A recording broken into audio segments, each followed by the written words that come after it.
ఈరోజు అయితే గుత్త పనికి వచ్చాం అనమాట. చూడండి, ఇది పెద్ద కొండ, అది ఇక్కడ మొత్తం అడవిలో ఉన్నాయి, దారి మాత్రమే కొద్దిగా ఉంది.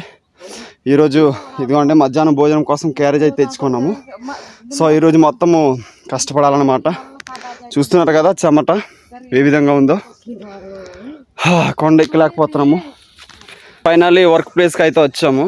చూడండి పక్కన చీపులు కనిపిస్తున్నాయి కదా, వర్క్ అయితే అక్కడే. చాలామంది అయితే వచ్చారు చూడండి. ఇంకా చాలామంది అయితే ఉన్నారు, వస్తున్నారు. వాళ్ళు వస్తేనే వర్క్ అవుతుంది, స్టార్ట్ చేస్తామన్నమాట. గుహలో అయితే మేము ఉన్నాము. బయట చూడండి వర్షం ఏ విధంగా పడుతుందో. చాలా కష్టమైన క్లిష్టమైన పరిస్థితిలో ఉన్నాము. అందరూ వెళ్ళిపోయారు, మేము మాత్రం ఇదిగోండి రాయి కింద ఉన్నాము. చూడండి అదిగోండి పైన చూస్తున్నారు కదా, అదిగో. ఫైనల్గా అయితే ఇంటికి వచ్చాము. పెద్ద వర్షం పడింది, అందుకని పని వదులుకొని వచ్చాము. చూడండి ప్రజెంట్ ఇంట్లో ఉన్నాను నేను. చాలా కష్టపడ్డాము వర్షంతో, ఫుల్గా నానిపోయాము, తడిసిపోయాము. చూడండి మా కష్టం, మా బాధలు ఇలాగ ఉంటాయి.